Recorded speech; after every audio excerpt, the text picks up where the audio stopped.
Yeah. Yeah.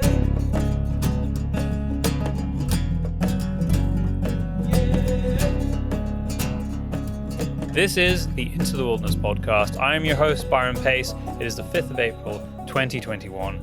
We're coming at you every 2 weeks with these long-form conversations with fascinating people from around the planet. And my guest this week is Simon Parker. He is a journalist, an adventurer, a travel writer. He has done work, or still does work, for The Telegraph. He has this really amazing series called Earth Cycle, which is on Amazon Prime. We dive into a lot of stuff in this hour and 10, 15 minutes, from living a restless life and this need to search and discover and adventure, to the decision of going to university, to do it, not to do it, how that's something that is really important, and yet maybe we don't think about it enough, and the impact on students in the last 18 months during COVID. We talk about that as well. The challenges of freelance travel writing, how travel restrictions have impacted him and myself. He gives us, or he recounts this amazing and epic journey, racing yachts around the world, and then actually both being on the yachts, where he admittedly is a useless sailor, to actually racing the yachts on land from China to London over 133 days, doing 15,000 miles on his bike. And as we get to the end, he tells us more about his series on Amazon, which is Earth Cycles, which really gets into conservation and sustainability and speaking and meeting with people who are living that life.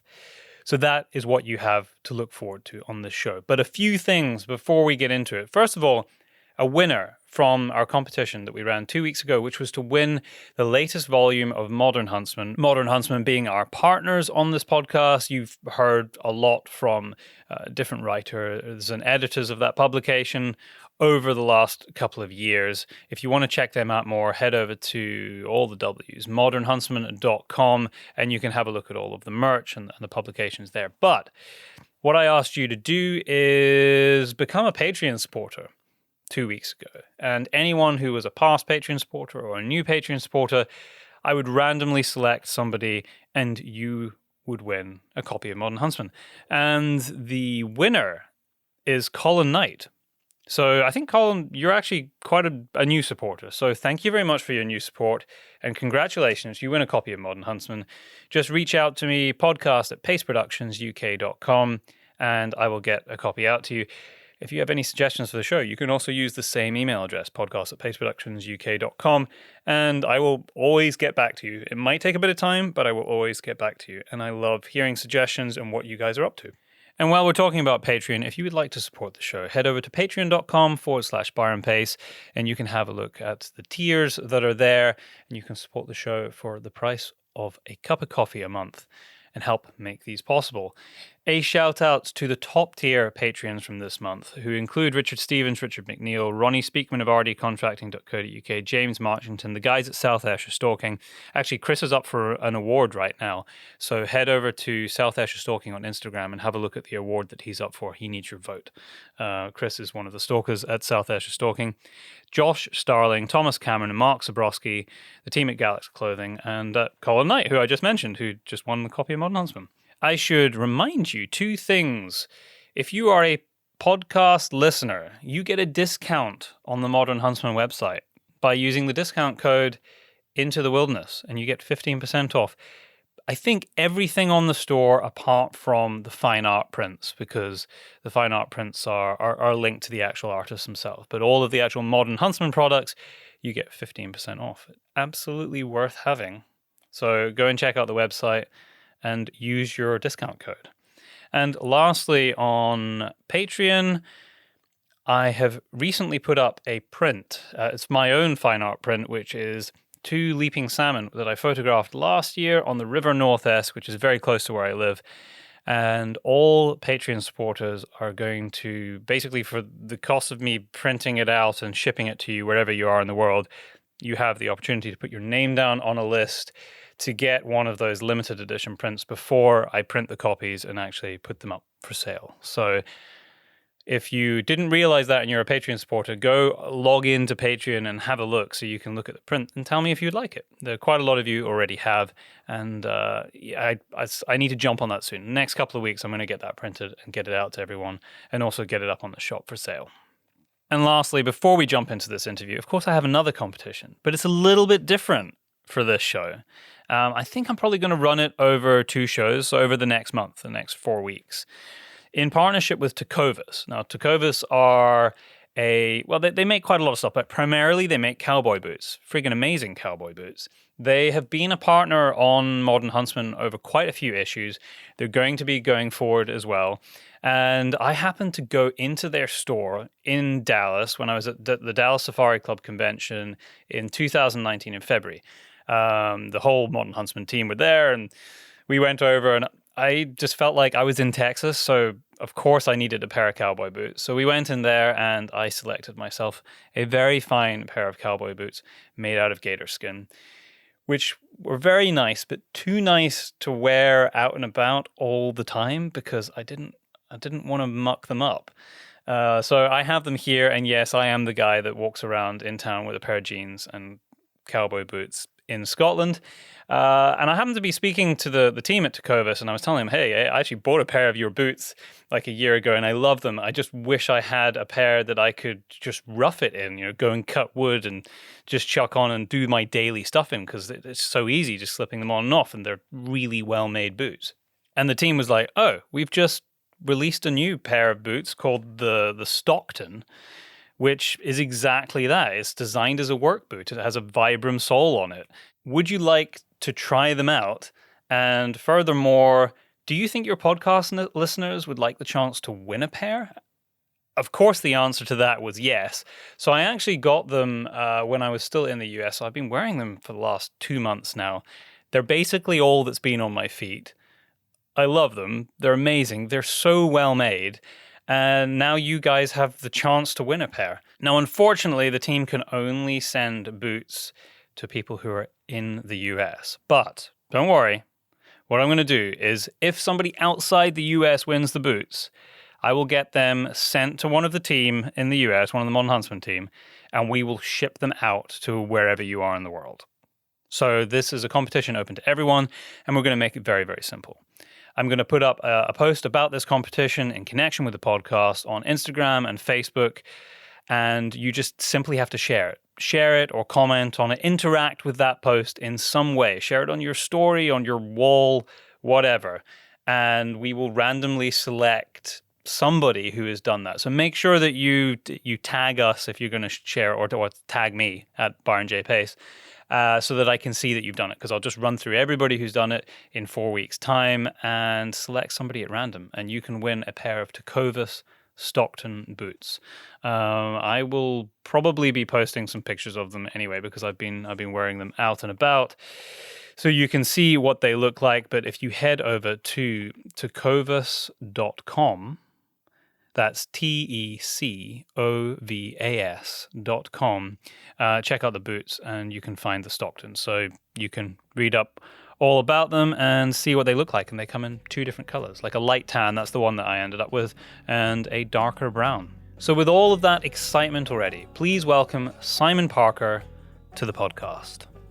Simon, welcome to the Into the Wilderness podcast. It's a pleasure to have you on today. Thank you very much. I'm looking forward to chatting with a like-minded person over the course of the next hour. It should be fun. Like-minded in that we both have sort of an adventure deeply embedded in our souls, I think. I think so. We're just very restless individuals who obviously don't like being sat behind a desk, or at least I don't mind being sat behind a desk when I'm writing or editing something which has been fun and I've just been out doing, but I couldn't handle being sat behind a desk for my whole working life. So a 9 to 5 in the city would not be good for you? No way, no. I think a lot of people have that story of, I don't know, I guess, rejecting the rat race and then going off and finding a different life. But the only real time I did in central London was in the newsroom, and that was actually quite exciting and quite exhilarating. I quite liked that. But then was that newspaper or that was radio? TV and radio. So before I became a travel writer, before I went off and sort of do what I do now, I cut my teeth in television and radio journalism, working for the BBC, ITN, some other radio stations, and kind of learned all the principles, I guess, in journalism there. And then decided I really didn't want to be stuck in a newsroom somewhere. And then the rest is history, I guess, been out in the middle of nowhere ever since. Well, that's some pretty decent foundational learning right there. BBC, ITN, I mean, all the sort of the major core networks back home in the UK. Yeah, it's cool. I mean, being able to, when I was about 21, 22, I got my first jobs in journalism, and my approach was just to take every shift that was ever offered to me. And I worked like absolutely crazy. I used to do day shifts onto night shifts, and I would cycle across London and work for one organization and then go into a newsroom and produce another program or report on a particular thing. And it was a really intense and stressful time, but it does mean that you get to learn the real sort of solid founding principles of journalism and how to tell a story in quite a quick and frantic environment. And when you've got that rush of adrenaline going through you, I think you learn a bit faster, really. And then once you learn that storytelling, you can then take that wherever you want, really. Or that's at least the principle I try to live by, I guess. So what had you done prior to that? Because that's early 20s, you're starting in this news and journalism world, but did you have an undergrad, or had you been doing other things? What was your kind of story leading up to that? And what was it that led you to that as an initial jump-off point? As certainly, if I think of myself, I did a lot of other things in my early 20s that is nothing like what I was doing now as I was trying to work out what the hell I wanted to do. But you seem to have found it pretty early.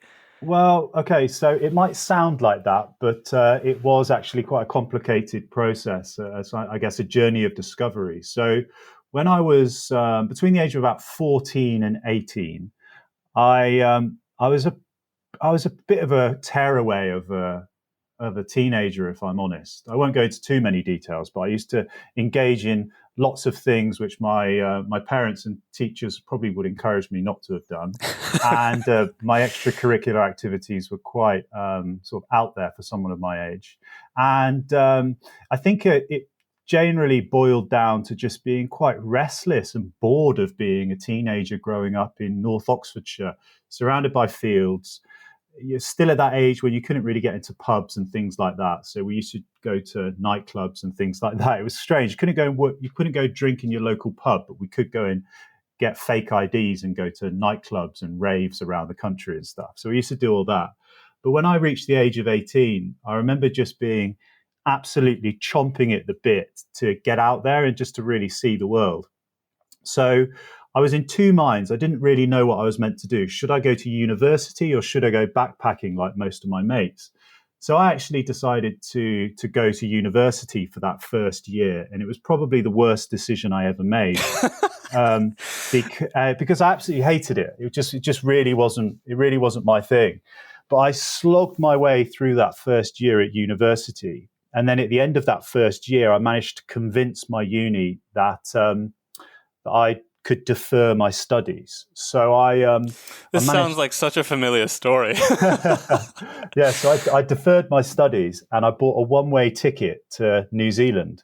And I then spent 18 months hitchhiking around Australia and New Zealand. After those 18 months, I just absolutely knew that I wanted to make travel my life. And thankfully, my university allowed me to go back. And I went back and I really had those halcyon days really in the forefront of my mind. And I went back, I got a first class degree, and then that allowed me to go on to become a journalist and do what I do now, travel around the world, which is, I think it's my dream job. There's nothing really else on the planet I feel like I should be doing. It's funny because I did a very similar thing where I made it a little bit past the first year before I decided that I really needed to go and explore. So my undergrad was 4 years and I made the first 3 and I was like, I can't take anymore. I need to go and do something else for a bit. So I went and did that for 2 years. So similar, like you were away for 18 months and then with a deferred final year, and then eventually I dragged my ass back to university to finish and do my last year, my honors year.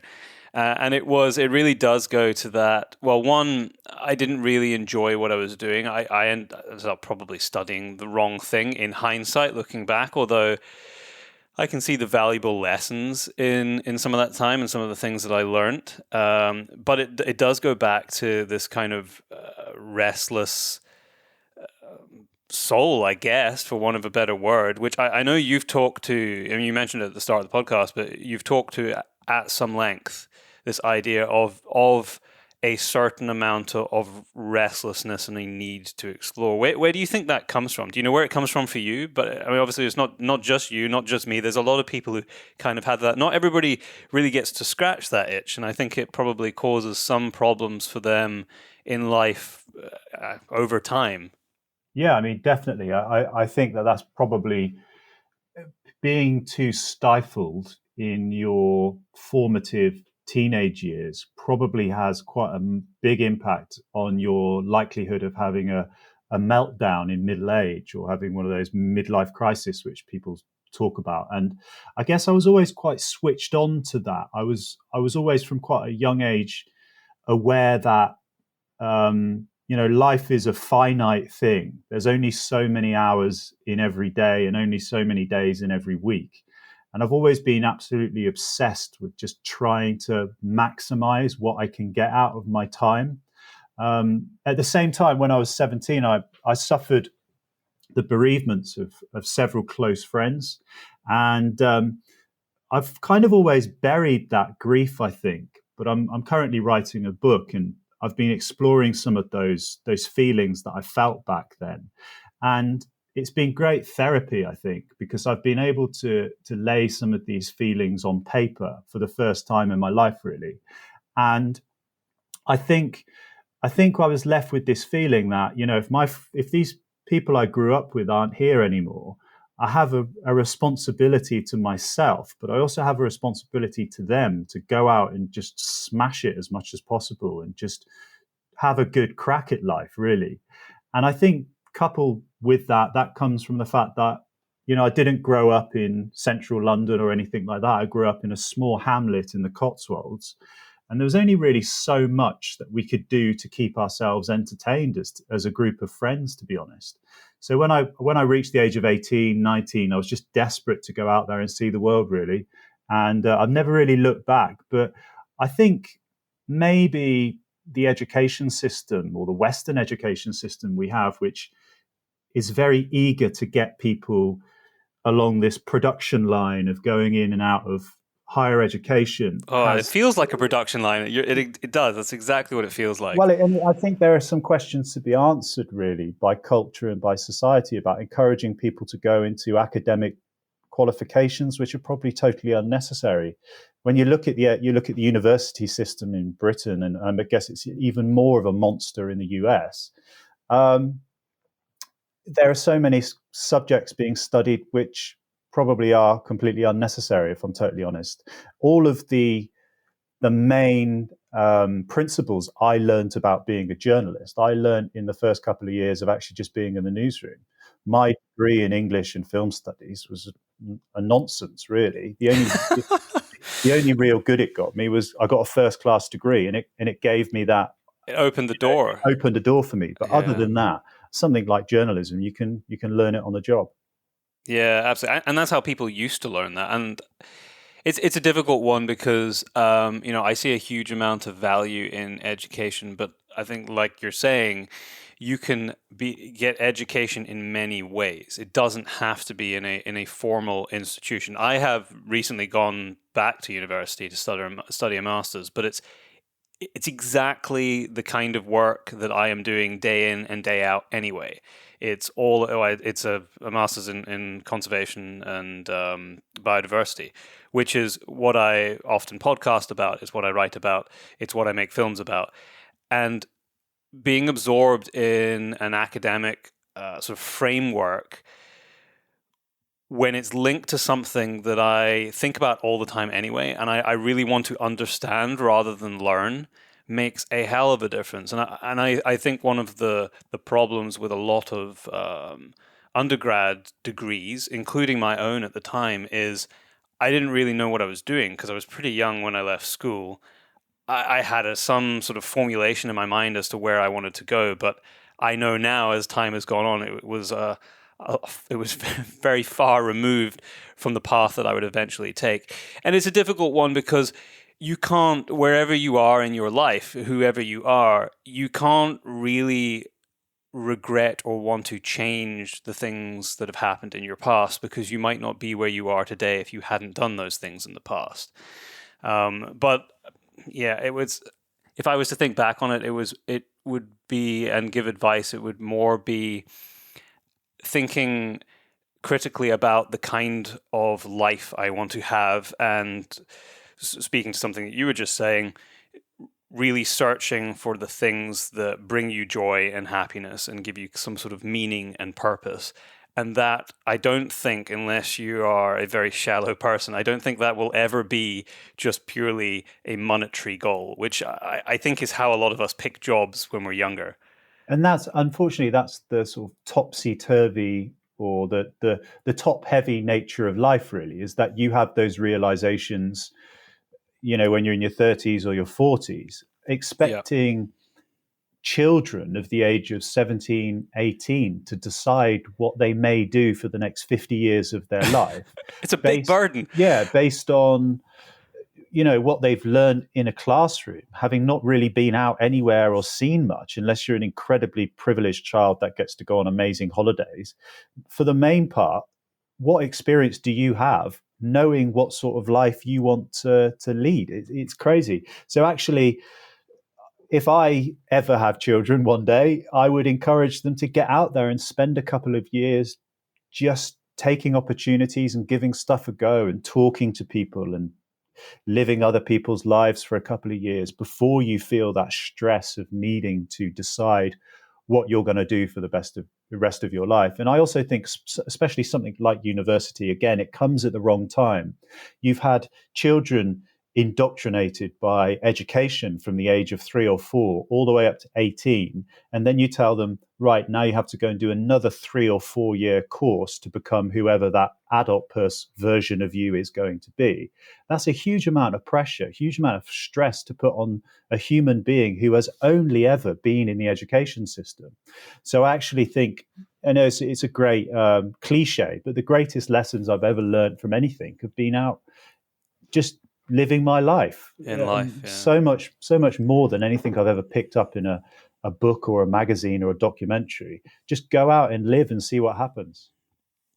Yeah, I think if I was to think back at like the 16, 17-year-old version of me, I was in such a rush to get to this arbitrary finish point that it was, high school, go to university, get the university degree so that I can get the job.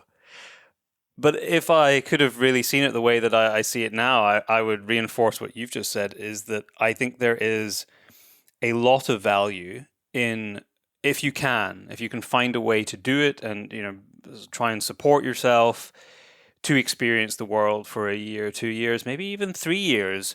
Because by the time you get to, I'm 33 now, but by the time you get to that kind of age, that extra year or 2 years in the world and feeling like you're not moving a career forward actually doesn't make any difference. It's irrelevant.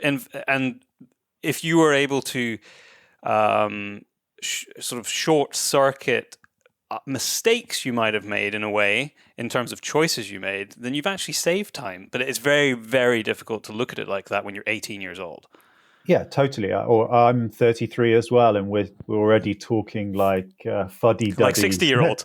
Yeah, exactly. I mean, it's so easy for us to sit here right now and say these things, but I had all those same insecurities that any other 17 or 18-year-old must have now. I'm not particularly aware of what the image of backpacking and travel is right now. I don't know how things have changed in the 15 years since I first. Well, I guess right now nobody's doing any of it. Well, yeah, no one is doing anything now. Yeah. However, I remember when I decided to go off, I think there was a little bit of a stigma associated with travel when I was going off backpacking, that it was just a complete DOS, waste of time. I would agree with that. Yeah. And actually, there was an element of that because I guess the backpacker route for a Brit was, Thailand. It was, Thailand for a couple of months, get absolutely wasted for, on a beach, and then go and do the same in Australia, and then go to university. That was kind of the trail. I don't really know what people, of school leaving age are doing these days, but actually, I do feel immensely sorry for that whole generation of this weird couple of years of young people who've missed out on that great ability to go out and see the world with such fresh eyes. Because I know how hard it's been for us, or people my sort of age, but as someone who was 16, 17, 18, desperate to get out and see the world, and then for all of a sudden that one opportunity to be taken away from you because the whole world has closed down, you never know if that's going to have huge ramifications to a whole generation of kids in 10, 20 years' time. You never got to go out and spread their wings like that. Yeah, well, we're just gonna have to see, I guess. I know certainly you read the articles and the stories in newspapers about people at university, and I don't think that's been a great experience for them. I think if I was at that position where I had left school in the whatever it is, July last year, in the middle of pandemic, with a view to going to university in the September, there's no way I would have gone. I think it was a terrible decision to go and do your first year of university in the middle of a pandemic. I would have tried to do something else, even though there was very limited things that you could do being locked down. But I just universities were not set up for it, and I just think that the experiences have been stifled somewhat.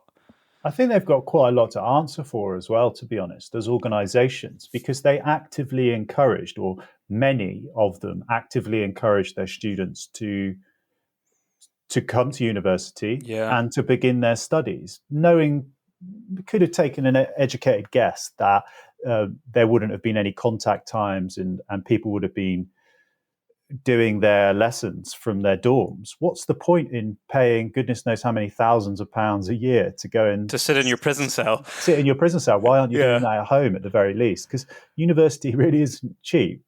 No. So if you go into something like that, you have to know that it's going to be a good investment for your future, because life is a massive bottleneck. We all know that. As soon as all of these students come out of university, for any profession, there's going to be 100 people for every one job, at least the good professions anyway. Yeah, that's very true.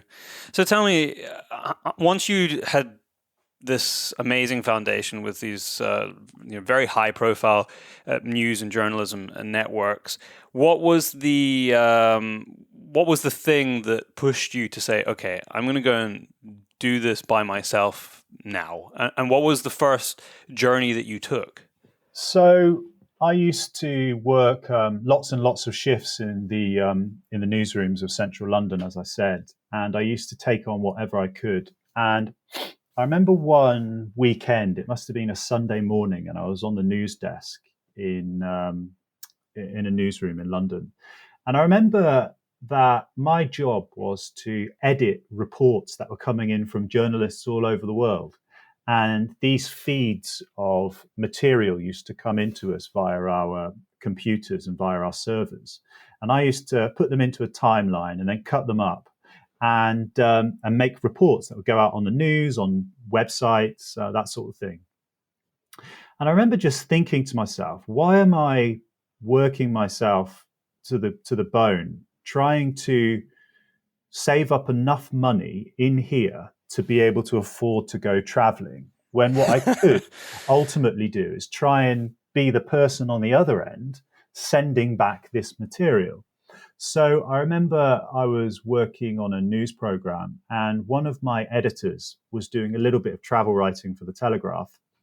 And I said to him, this is my absolute dream job. Have you got an email? Could I perhaps send them a couple of ideas? So I sent an idea to one of the editors, and thankfully he got back to me. But he said to me, I remember quite clearly, he said, these are good ideas, but we have absolutely no idea if you're capable of writing. So I sent him a story about hiking through the Colca Canyon in southern Peru, which I'd done a couple of years before, and I'd seen condors circling over the top of Colca Canyon. So Tremendous. I wrote it up as a 1,500 word story. And he emailed me a couple of weeks later and said, "Do you want to go for a beer?" And we went for a beer, and he said to me, "I'm going to publish this in a couple of weeks' time." And then that was my first break into travel writing, which was about 7 or 8 years ago now.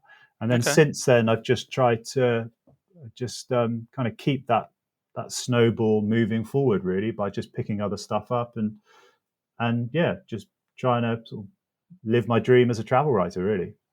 How do you find, especially now, if I'm thinking about myself, and we unfortunately, despite the kind of the sexiness of traveling around the world and telling these stories, whether we're filming or recording audio for radio or writing stuff, that's been really hard to do in the last 18 months.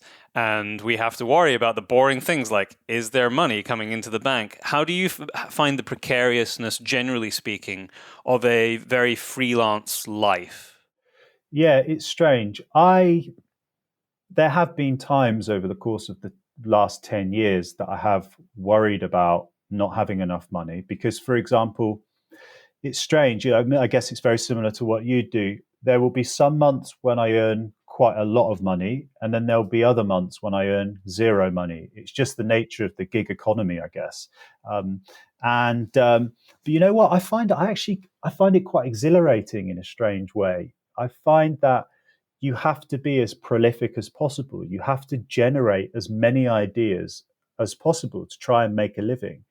And I think that appeals to the way I want to live my life. I want to produce a lot of content. I want to produce as many good ideas as possible. I would suspect that if you were on staff somewhere and you were working as a staff journalist, perhaps, I'm not sure, but I would suspect that if you were getting a salary, there may be the inclination to spend, I don't know, a whole week working on a feature as opposed to one day if you're freelance. But I quite like it. I enjoy that exhilarating nature of the business, if I'm totally honest. Yeah, I can see that. And yeah, outside of these kind of crazy times that we're living in right now in the last year, it is very much the case that you get to reap the rewards of the work you put in, where I don't think that is always true when you're in a more structured, regimented office or staff type environment.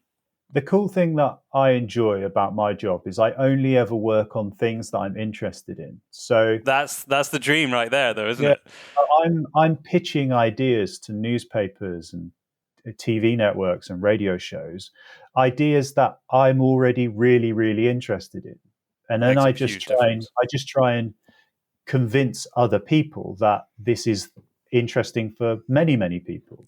Yeah. Whereas I remember when I used to do more solid shifts in the newsrooms, I used to turn up in the morning and the editor would give me a story to work on. And by the end of the day, I'd just be so bored of whatever I'd been put on. And that sort of journalism is using these black and white skills to create a certain product at the end of the day. Whereas what I do now, I might be doing a story on, I don't know, hiking for condors in Colca Canyon or trekking through the Himalaya or goodness knows what. But these things are things that I would be wanting to do with my life anyway. And it just feels like this immense privilege that at the end of that, I get to turn those experiences into things that make me some money, or at least, keep a roof partially over my head. Saying that, this year has been tough. It has been very tough for travel writers. It's been very tough for filmmakers and radio documentaries. But the one thing I think that has played in my favor is that I've already traveled quite extensively before this pandemic happened. So because there is such a huge appetite for travel content, I find that I can write stuff about things happening around the world at any one time. I've been to over half the countries in the world now. So let's just say, I don't know, a story's breaking about Sherpas in the Himalaya. I've been there and I've got contacts there. So for example, if the Telegraph wanted 1,000 words on what the situation's like there. I know what it's like. I know what it feels like. I know what it looks like. You've lived it and breathed it a bit, and it Yeah. makes a huge difference in creating any kind of content if you actually have on the ground experience. And Yeah, that is, you're right, it is a big difference. That so even though I'm not on location, there is a massive appetite for travel content these days, which is just, I guess, third person sort of stuff, which is where the destination is very much in focus, and the location is very much in focus. And yeah, thankfully, I've been to so many places over the course of the last decade that I can turn my attention to some things and at least make ends meet for a little bit longer as we're going through this pandemic. But I don't think it's going to be too long before we can get back to business. Yeah, I don't know. I think any kind of estimation is always going to be a guess with a fairly large margin of error. But I would hope that by the time we get to kind of August, things are going to be a bit better. Certainly, it looks like for those of us who are in the UK, all adults apparently are going to be vaccinated by then. My biggest concern, I was just speaking to a friend of mine the other day in terms of like the immediate future. And he was trying to, with the current restrictions that we have up in Scotland, he was trying to very legitimately go and work because he's a freelance photographer. It's like, well, if you want me to not have any money to feed myself, then fine, I will just sit in my house, but I have to work. And so he was very legitimately, under the rules that we have, trying to fly out to Scandinavia where he had all the paperwork in place to go and work. And British Airways stopped him flying. He eventually had to go and take a train down to London to fly with a different airline to get in. And they had actually no right to stop him flying because he had everything in place. And I read something in the paper a couple of days ago, I think on the BBC. I think they were specifically talking about something the Scottish government had said, so I don't know how applicable this will be to the UK-wide, that the kind of travel restrictions that we're seeing now will be in place or are very likely to be in place until the end of the year. There becomes a point where we just can't work anymore. Yeah, I think, and it's worrying. I think there will be travel restrictions associated with coronavirus for at least 2 or 3 years to some degree. I think I went on a big walk through the snow earlier, and I always go down a rabbit hole of thinking about something. And I was thinking about how things may pan out in the next couple of years, and I think masks will be mandatory on public transport for 2 or 3 years. I'd be amazed if all of a sudden we were allowed to just stop wearing masks and things like that. But you know what? Actually, in a strange way, this last year, as a travel writer, in which we've been going through this weekly travel corridor fiasco in terms of 1 week you're allowed to go somewhere and then the borders are closed, and then so it's actually been quite good for the creative process because it actually centers your attention. So, for example, in any 1 week, let's say before Christmas, there may only be 30 travel corridors between the UK and the rest of the world. And it means that I would either head off on a really quick turnaround trip to, for example, just before Christmas, I went to Costa Rica because the borders were open with Costa Rica. A couple of weeks before that, there was a travel corridor announced with Namibia. So I wrote a piece all about Namibia. In a normal year, I've got 200 countries available to me, and it can be a little bit dizzying at times, not knowing where I should focus my attention. But actually, in a strange way, in the last year, it's actually made travel writing a little bit more focused and a little bit more topical and current and newsy, because there's been something to actually write about other than these quite arbitrary sort of news pegs to go to a place or do something there. Yeah, I can see that. And I think that's a very glass half full way of looking at it, actually. I like that. I think the only thing I'd add to that is that is, and I agree with you, it does focus the mind.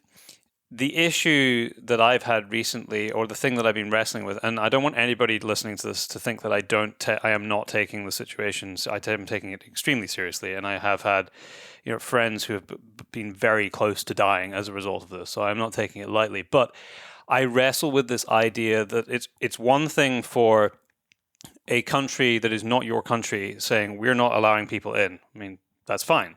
It's a very another thing for your own country that you live in not allowing you to leave. And I find that really uncomfortable. Actually scary that we're in a situation where it's almost impossible to leave the UK right now, to get it to leave our borders. Yeah, I'm lucky. I've given up on that idea for a couple of months, to be honest. I'm burying myself in other projects at the moment. But yeah, and we've done a lot of stuff on that at the Telegraph in terms of arguing about, the rules that are in place and if they're fair. And I've done several columns about how the rules that have been placed upon British people have been a bit over the top, if I'm totally honest. I understand personally the need to curb an infectious disease, and I understand that there are some things that we should all be doing to prevent that. But I think at times those draconian measures have been a little bit overboard, if I'm totally honest. And I think there's a great fatigue for all those rules now. I think everyone is just getting so fed up with it. We just want it to be over as quickly as possible. And that's not just, a privileged travel writer who's desperate to go off and do stuff. There is just this quite cagey and fractious sort of atmosphere in Britain now, which just feels sort of a bit strange. And ready for it to be over. I think it's fostered this kind of distrust between government and the people that they're supposed to serve.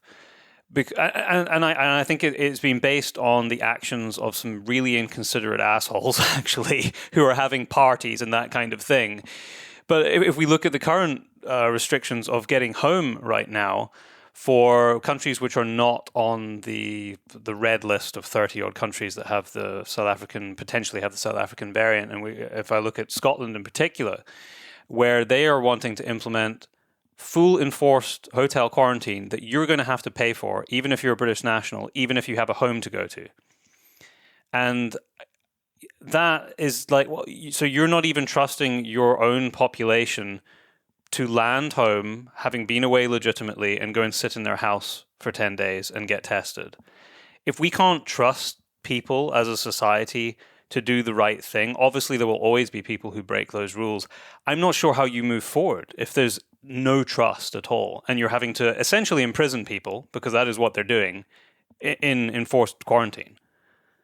Well, the problem is that with something like this, and I'm no amateur epidemiologist, I think it only takes a very small minority for the virus to get out of control, and that is the problem, is that 99.9% of us can be trusted, but it is those people who decide to have a house party of 400 people or something, and then the rest of us get tarred with the same brush. That's the problem. But the gist of some of the columns I've been writing is that actually the rules have got a little bit out of hand, because we all understand the need to stay away from big groups. We understand that we shouldn't be congregating in people's homes or mixing like that. But in Britain, the criminalisation of going out for a walk or going into a national park or going out on a bike ride for more than 10 miles per hour,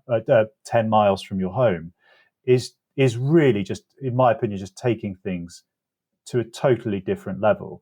And actually that kind of philosophy, which is seeped out through government, drips down through all of society. And that's why you've ended up in Britain, especially, with this very tetchy environment of people dobbing their neighbours in for going out on 2 dog walks. It's like 1984. It is. And sometimes you do have to just Winston. Yeah, exactly. We've all just become these proles.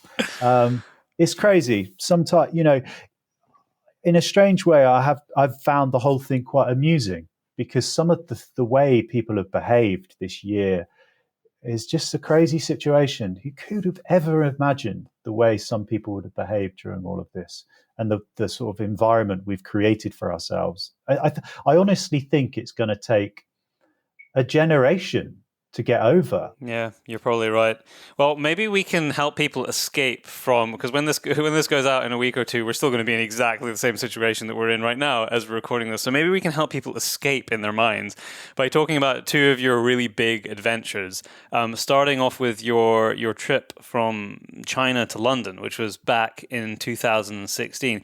Tell me about that story and the output that you generated as a result of it, who you were reporting for, and how it began.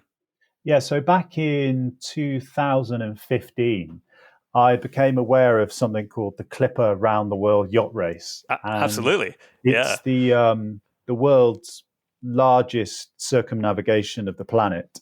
12 identical yachts crewed by a mixture of a professional skipper and amateur sailors. So I approached my editor at the Telegraph and I said, "This is really interesting. I wonder if we've ever done a piece on this about the training process associated with getting on this race." And I was commissioned to go off and do a story all about a training week on Clipper. So I did it this 1 week, and then I started thinking to myself, I wonder if I could convince them to let me go on and do a leg of this. And the Telegraph, thankfully, were interested in the story too. So I embarked on this 4 weeks of compulsory training, and then I decided to take on the hardest possible leg that they had, despite not being a sailor by any wild stretch of the imagination. And I really knew it was going to be terrible. And I went off and I was in the Pacific leg of the 2016 race.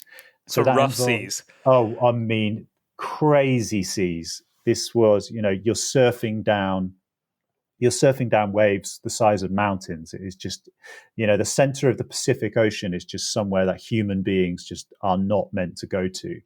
And yes, I sailed across the Pacific in the race, and I knew that I was going to get from one side of the Pacific to the other, and I started to just dream up this concept for a project in which I wanted to sail and cycle halfway around the world. And these ideas always seem simpler when they're on paper. But I dreamt up this idea to sail with the Round the World Yacht Race. And then on the other legs, where they were sailing around America, I raced them from Seattle all the way to New York. And, wow. and this adventure became 133 days. And I traveled 15,000 miles from China all the way back to London across land and sea. That's incredible. It was awesome. Did you beat them? So basically, it took us 30 days to get from China to Seattle. And then at that point, the fleet of yachts was about to race from Seattle to New York around America via the Panama Canal. So I grabbed my bike in Seattle, and it took me 48 days to cycle across America. And I arrived. That seems incredibly fast. Yeah. I mean, I was really pushing it. I mean, you would probably want to do it over, let's say, 3 months to really enjoy it. But I was probably pushing 70 miles a day, and I beat them. I beat them to New York by 12 hours, which was awesome. It's just like a Top Gear episode, but without cars. Yeah, I guess so. I quite like that element, and the documentary I made for the BBC was exploring the difference between team and solo endurance. So when I was sailing across the Pacific, I was looking at how the agendas and the thought process going on behind people and why they wanted to do this race and how intense it was being in a really hardcore environment surrounded by other people in this pressure cooker environment. And then when I went on dry land, I grabbed my bike and then I set off on this journey on my own, and then sort of started to think about what it was like being on my own and then the pressures on me as an individual without a team. So it was a really fascinating project. I was totally not cut out for the open ocean. I don't mind saying that I am an absolutely useless sailor. I was horrendously seasick for day after day after day. I was just totally rubbish at sailing. But then I did start to realize that I do really love being on my bike. I love being on the open road with my panniers and a tent and a sleeping bag and heading off for a couple of months at a time is an amazing feeling of freedom. So I guess that experience, so that's 2016, was the basis for your more recent Earth cycle, knowing that you wanted to be on a bike and that was something that you could really get your teeth into and enjoy and tell stories with. So what was the journey from this race across North America to Earth cycle and documenting that? So I did this 4,000-mile bike ride across the US. And as I was cycling through Ohio on this very specific warm summer's day in Ohio, I was surrounded by millions of cicadas. In Britain, we pronounce it cicada, but these small insects which emerge from the ground every 17 years on just one day. It's an amazing cycle. Incredible. And I was going through, and these cicadas were all around me. And I remember pitching the story to the BBC's From Our Own Correspondent, which is a flagship program on Radio 4. And they commissioned me to do a story all about how the locals were feeling and what it was like in Ohio on this day that this swarm of cicadas emerged into the environment around them. As I kept cycling, I just started thinking about a potential idea about what it would be like to go off on big journeys around the world while simultaneously trying to chart the seasonal cycles of the natural world around me. So I started dreaming up this premise for a program, really. And by the time I made it to New York, I had in my head this skeleton of an idea for a program called Earth Cycle. And the premise of Earth Cycle is to go off on big journeys around the world while trying to simultaneously shine a light on interesting, green, sustainable travel stories. So, yeah, I dreamt up the first season of Earth Cycle, which is currently on Amazon Prime and various broadcasters around the world. And the first series we shot on a 2,000-mile bike ride through Scandinavia, through Sweden and Norway. And it was just one of the most incredible experiences. Just watching the trailer, which is on YouTube, Earth Cycle, Europe's Extreme North, the variety of experiences that you had on the way, it just looks like the kind of things that I want to go and do and spend my weekends doing anyway. Yeah, it was awesome. So basically, I cycled from the very northernmost point of Europe, the North Cape, right up at the top of Norway, and then zigzagged all the way down to a place called Smygehuk, which is the southernmost point of the Scandinavian peninsula in Sweden. And basically, I would cycle for maybe 50 or 60 miles a day. And then in the afternoon, I'd meet a conservationist or a biologist or someone interesting with an interesting take on the natural world around them. So I remember when I was in Lapland, we did a day filming with a Sami herdsman who told me all about how the Northern Lights were very important to his culture. I met a group of conservationists who were trying to preserve a very endangered bee species that they put on an island off the coast of Sweden, and the unique problems associated with this species. In the swirling Arctic Ocean, I went out with a fisherman who was fishing for invasive king crabs. And we went out and pulled up these lobster pots and pulled in all these huge, ginormous, They are probably massive. 5 kilo crabs. And that's the sort of story we want to try and intertwine with just me being on a bicycle, because there's only so much I think a viewer can really handle some bloke on a bike talking about himself, going from place to place. That gets very boring very quickly. So as a journalist, I want to make sure that I'm meeting other people and finding out other things, because although you may have the skeleton of an idea as a journalist, you need the real meat on the bones to give it some substance. And hopefully with Earth Cycle, we managed to achieve that. How did you find Scandinavian communities and their links and interaction with the more natural environment compared to being back at home? Because I've spent a bit of time in Scandinavia, and I really enjoy it there, and I really enjoy spending time with the people there. And a lot of that has to do with their interaction with the great outdoors. Yeah, I think it's very different to Britain, or at least if there is, you know, one synergy, there is the connection between Scotland and the right to roam, and then what they also have in Scandinavia. So, growing up in England, I was used to everything being divided, the natural world around me being divided up. England is just this place full of passive aggressive signage telling you where you can and can't go. You have to stick to footpaths.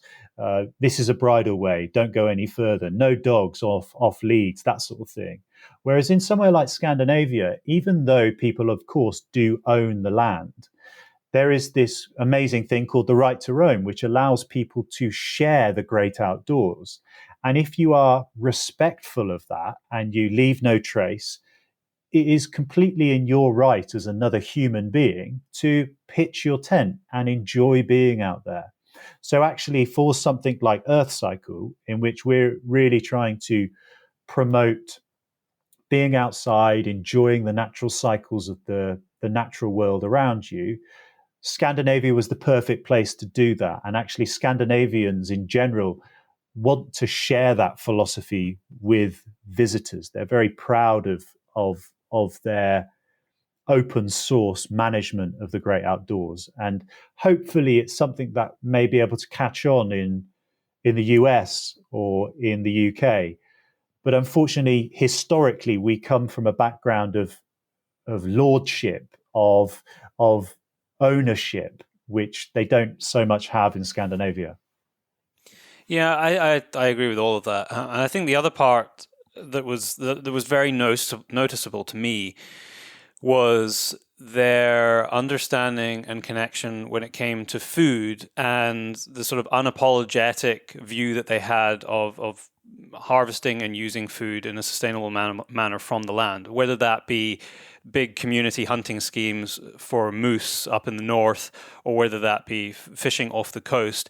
It was much more the norm to see people gathering mushrooms, to be eating reindeer or eating moose, than it would be at home for people to even eat venison. And we have a lot of venison at home, but it's not that normalized, and it's certainly not that normalized if you're talking about actually doing those activities to harvest that stuff yourself. Yeah, that was very integral to what we wanted to try and capture in the program, was people living close to nature, close to the seasonality of the natural world around them.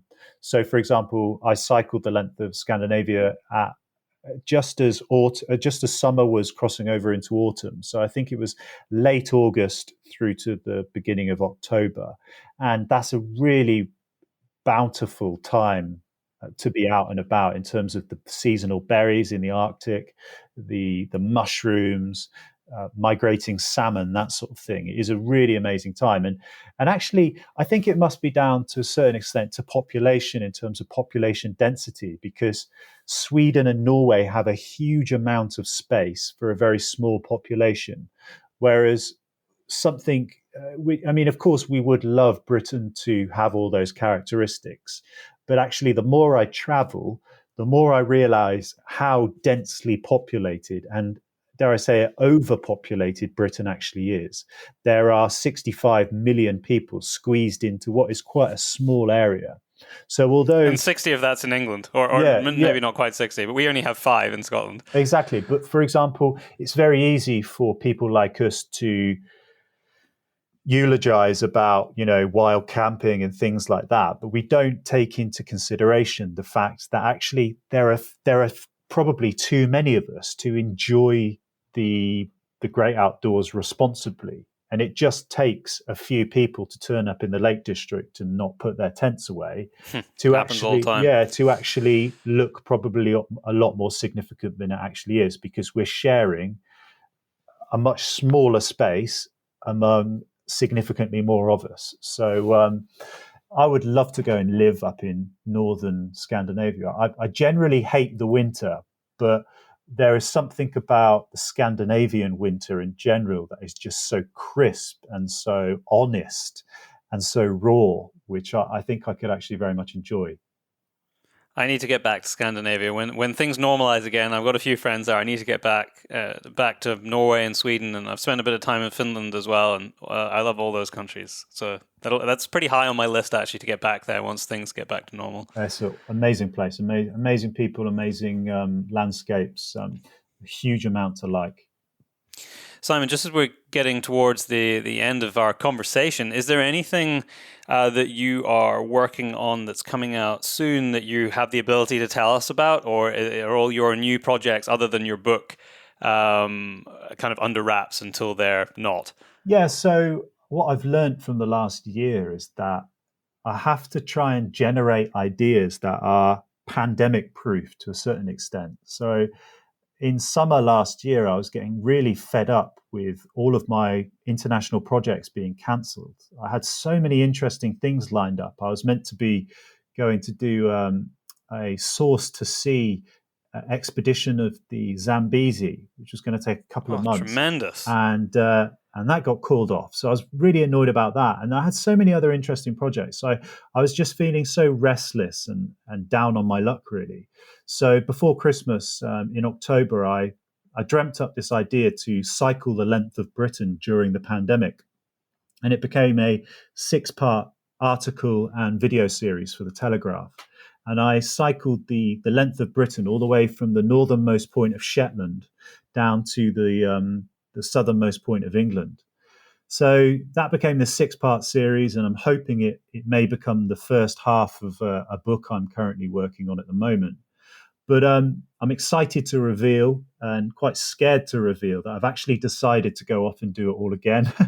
I felt like I left quite a little bit of unfinished business out on the road. I feel like there's still so much more to discover. So in spring, hopefully, as soon as Britain opens up a little bit, I'm going to go back down to Land's End, and I'm going to cycle all the way back up to the northernmost point of Shetland. And that's hopefully going to become the second half of a book. And the Telegraph's also told me they're going to take a second series on it. And that's brilliant. That will involve me covering another 1,700 miles on my bike and just trying to explore how Britain is feeling at a time of crisis. And what I love about being out on massive journeys on my bicycle as a journalist is I get to pick up things. I become so much more aware of the world around me in a way that turning up with a film crew with microphones and expensive cameras just wouldn't ever really allow us to do. So there is something about that. In spring, I'm going to be heading out to finish the loop, and it will become around 3,000 miles in total. So that's what I'm preparing for now. If people want to follow what you're up to on an ongoing basis, what are your social handles and website and best places to keep up with you? Yeah, so Twitter and Instagram is at Simon W.I. Parker. All of my sort of back catalogue of stuff is on my website, simonwparker.co.uk. And I'm always interested to hear from people who want to collaborate on projects, or people who are just interested in talking about travel. I think over the years, I've learned that it is a really collaborative industry, and it's important that people like you and I reach out to each other and chat about stuff. And actually, it is. Hopefully, you never know what may happen in the future. One of us may have an interesting project and say, "Hey, I need some help with this." And that's how the world works, and that's the best. That's one of my favorite things about it. Exactly, and this time, actually, this enforced lockdown, being sat at home, has allowed me to really have time to chat with people like yourself. So it's been refreshing in that respect. But hopefully, a few more months. I'm absolutely eager to get back on the road and tell more stories. Well, I'm really pleased that you had the time to chat and bring this conversation to all the listeners today. So thank you very much for today, Simon. It's been great to talk with you. It's my pleasure. Happy travels to everyone listening. And like I say, feel free to drop me a line on social media. It's good to chat.